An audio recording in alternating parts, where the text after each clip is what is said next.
Hi everyone, my name is Freya Serafina. I'm a women's spirituality PhD student and content creator.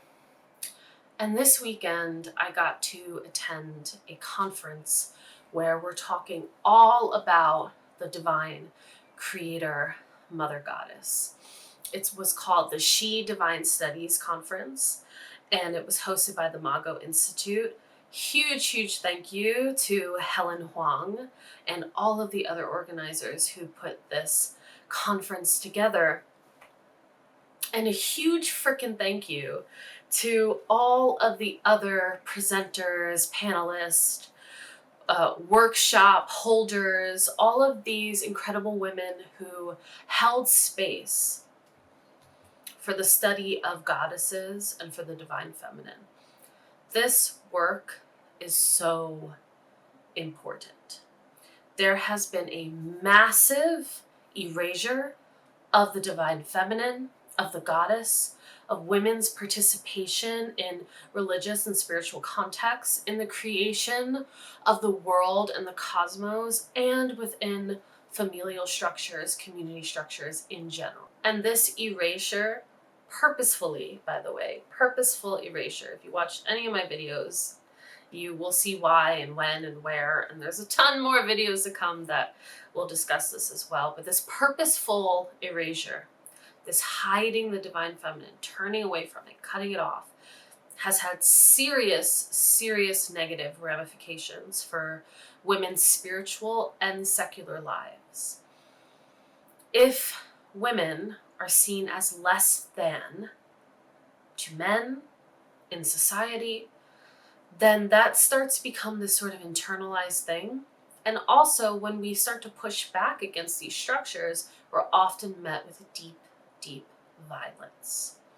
The work that I do as a goddess herstory reclaimer directly combats the deep violence that women experience on a daily basis. At the hands of the patriarchy, at the hands of patriarchal, monotheistic religious structures, at the hands of internalized misogyny by women who feel incredibly comfortable in the patriarchy, by anything and everything that tells us that the goddess is not real, that the divine feminine does not exist, and that women are unequal to men. And so at this conference, I got to present a paper, which I'm going to show you in just a moment. When you present at conferences, you have a set amount of time, and you have to take all of your research and put it into like a small, tiny presentation box. But I'm going to continue expanding on this paper, and I'm going to be submitting it to the Mago Studies, She Divine Studies academic journal. So that's going to take a little bit of time. I have a couple of other papers that I'm working on right now that deal with a lot of these concepts. And also, I just finished reading this book, The Woman Who Married the Bear, The Spirituality of Our Ancient Foremothers by Barbara Alice Mann and Karina Kylo. And what's so freaking cool about conferences like this is you often get to meet your heroes, for lack of a better term, but you get to meet the women whose work you've been studying and reading and researching and writing about.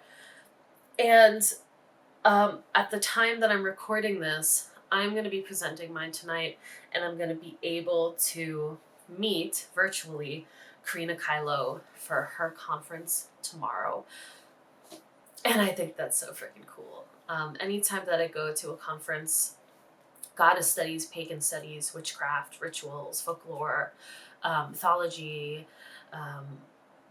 indigenous spirituality and cultures, I get to meet the people whose work has made an incredible impact on my life. And so for that, I'm really grateful. So I'm going to show you my presentation. I recorded it. Well, I'm like speaking in future and past tense. It's so weird. I'm going to record it, but by the time you watch this, I will have recorded it. And I hope you enjoy. It's just a snippet of the work that I'm doing. And I'm really focused on how stories impact the way we view the world and the way we view each other, and how changing the stories, erasing parts of it, adding in warlike, patriarchal contexts and narratives into stories have negatively and continue to negatively impact women. And so that's what I'm talking about when I'm discussing the triple goddess archetype as the original Holy Trinity.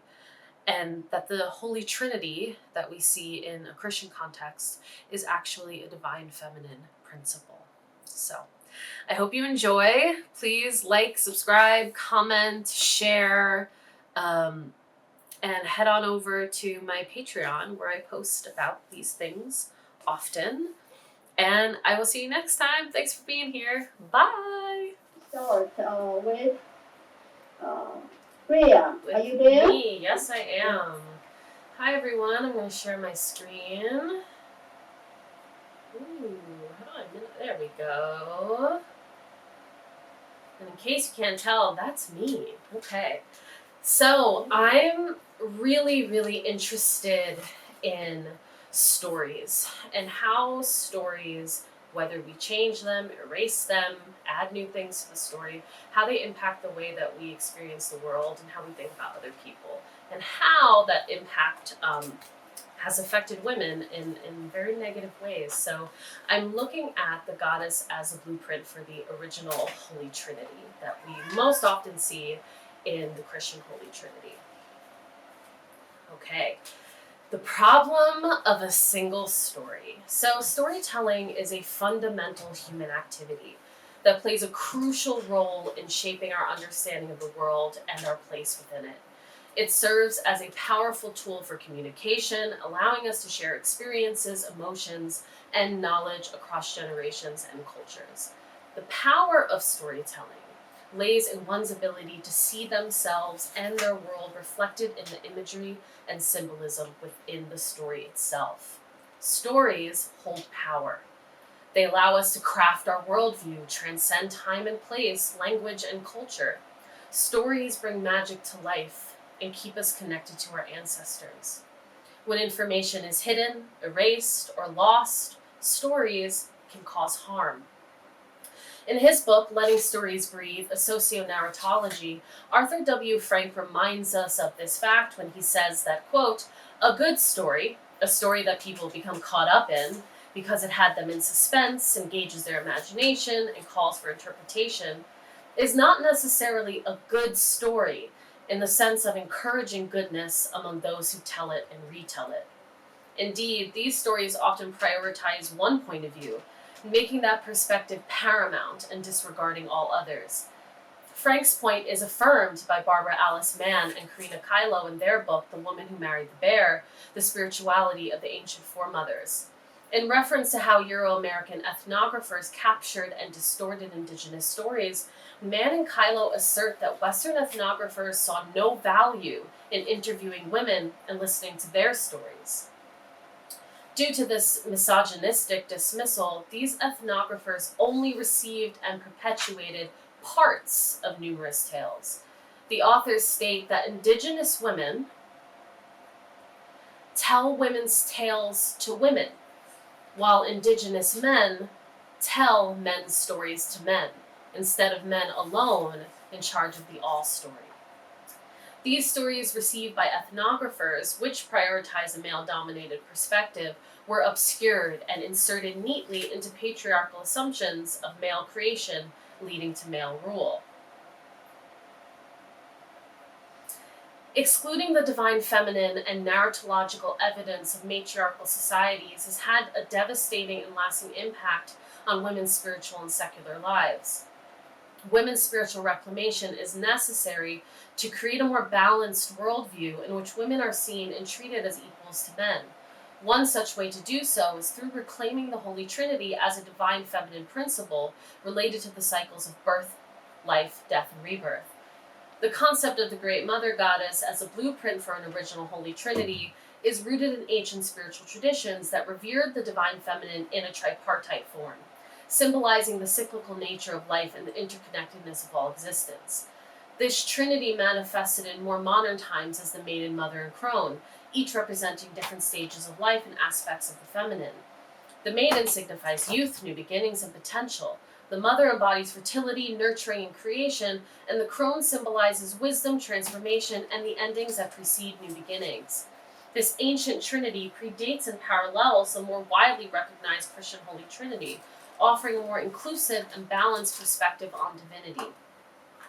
Recognizing the goddess in this triadic form underscores the importance of feminine power and wisdom, providing a holistic approach to spirituality that embraces the full spectrum of human experience.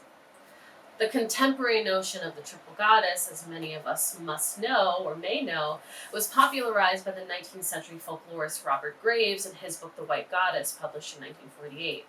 Graves had written that the triple goddess archetype was widely popular in ancient European cultures, inspiring many pagans and goddess worshippers in the years after its publication. However, many people discredited Graves' arguments surrounding the worship of a triple goddess deity, citing outdated archaeology and the use of inadequate source material.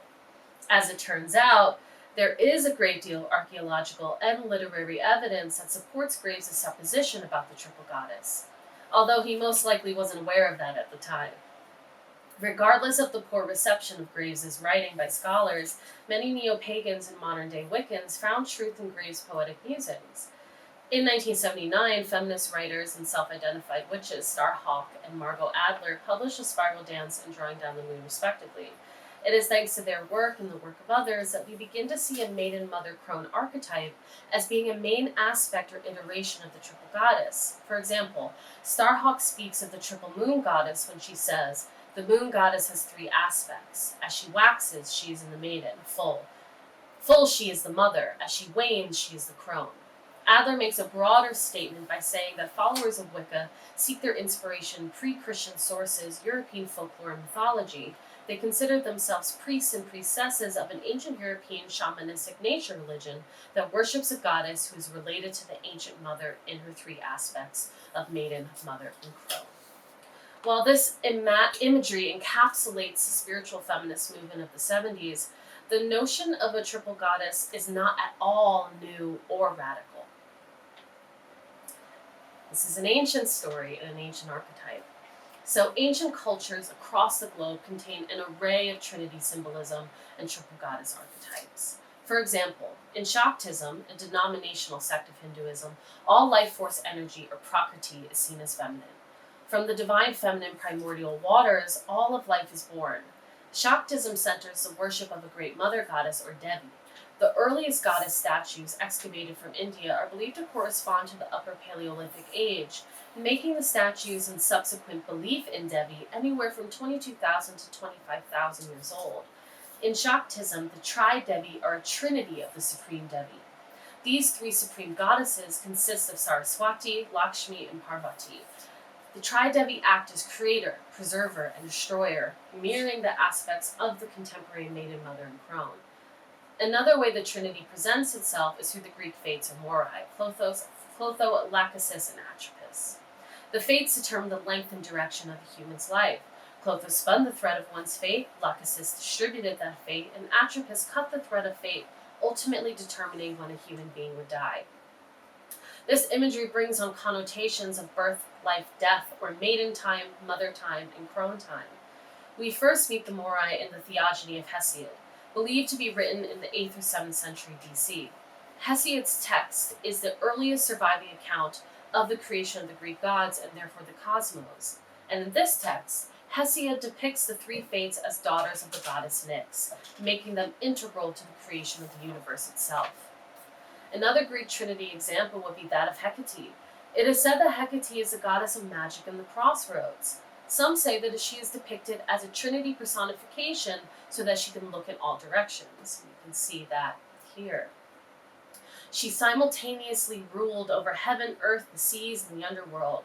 According to Danielle McKay, in her form as triple goddess, Hecate was strongly associated with the crossroads. She was portrayed as a liminal goddess who can cross from the underworld to the physical world with ease. Her liminality stemmed from her parentage in mythology, where she was able to move between her position as a titan and a goddess. This liminality is attested to by her epithets and cult titles, such as Enodia, on the way, Trodia, frequenter of the crossroads, and Propylaea of the gates. Through this incredibly brief foray into divine feminine herstory, we can see that the archetype of the Great Mother as being both the personification of a Trinity deity and birthing Trinity deities is evident in cultures spanning vast time and space. With the introduction of Christianity, however, the feminine principle alive in Trinity symbolism was replaced with male divinity. Furthermore, it was transformed into a single figurehead meant to represent all of humanity. Heresy starts with her. The Council of Nicaea, held in modern-day Turkey in 325 AD, was instrumental in the creation of a narrative that positioned Jesus, God, and the Holy Spirit as being one God. The Council of Nicaea was called by Roman Emperor Constantine I over questions posed by an Alexandrian priest by the name of Arius. Arius posed a compelling question around the divinity of Jesus, arguing that originally God lived alone, but then he created a son. According to Arius, Jesus was certainly more than a human, but also something less than God. Arianism began to grow in popularity as a concept of apparent divinity, birthing a child who would go on to walk amongst humanity, was already mirrored in ancient pagan and indigenous religions. Constantine I, along with other church leaders, sought to eradicate this way of thinking, thus implementing the Trinity doctrine. The Arian leaders were subsequently banished from their churches for heresy, but the appeal of Arius' teaching still survives today. This is evident in the debate around one-self theory. A one-self theory states that a self is a being who is in principle capable of knowledge, intentional action, and interpersonal relationships. A deity is commonly understood to be a sort of extraordinary self. In the Christian Bible, God is more than a common deity in a pantheon of deities. He is portrayed as being the one creator of the cosmos, and as having uniquely great power, knowledge, and goodness. Trinitarians believe that the revelation of God as being one supreme being was later supplanted by the idea of him being three persons, therefore making God into a deity with three personifications of himself. Trinitarians are in support of this theory, some of them, acknowledging that because God has three forms, monotheism does not apply.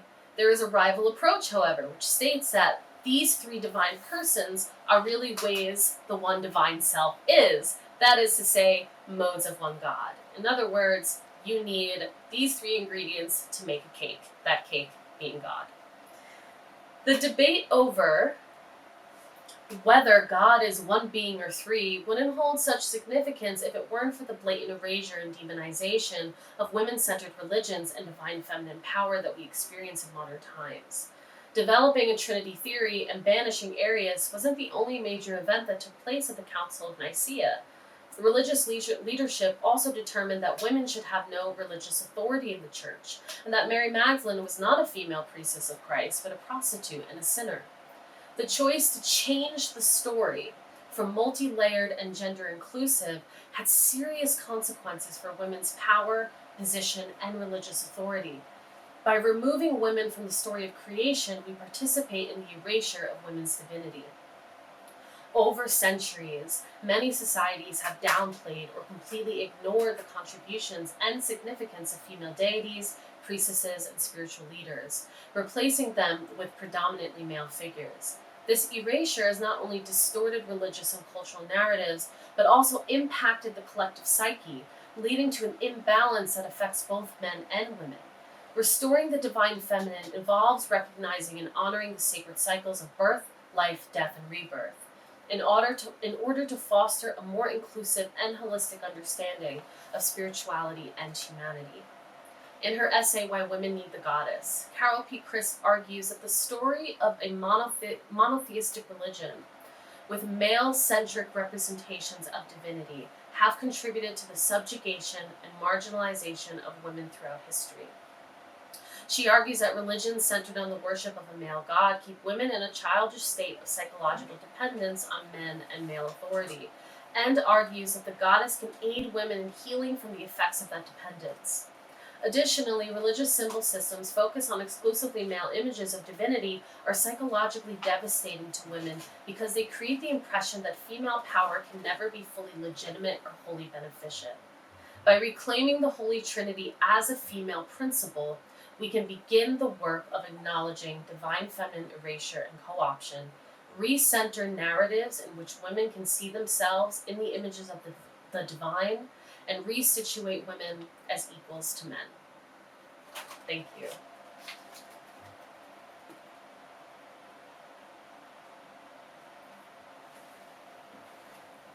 Helen, you're muted. Thank you. This is exciting. It's very important, very interesting topic, and your timing is perfect. So yeah, it's good. And your voice is full of energy, and you're fully charged. So that's good. Well, thank you. Now, yes, let's go to next speaker.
just wanted to let us, you said something and I wrote it down. The old one is at the end, she's the beginning. I thought that was so powerful. I work as a filmmaker and an artist as well, and most recently I explored the goddess and the wheel of the year and her situation in nature and how we view nature as feminine and so we destroy it. Francesca, that might lean into some of your work as well. But I recently, with my partner Aaron, created a short film on Kaye record one of her poems. And what I found through that experience is that in order to be reborn, death has to happen. Or she has to be at the precipice for this thing. And so when you said the old one is at the end, she's beginning, felt really powerful and charged. And I mentioned in an earlier panel about menstruation as a monthly death and rebirth, and working with crone imagery and crone goddesses has reminded me that allowing little deaths to happen to make room for all the new blessings is absolutely necessary and needed, and has been a hard lesson for me to learn, but one that I'm really grateful for. So I just wanted to presence your words back to you, because that was really impactful for me. So thank you. I will contribute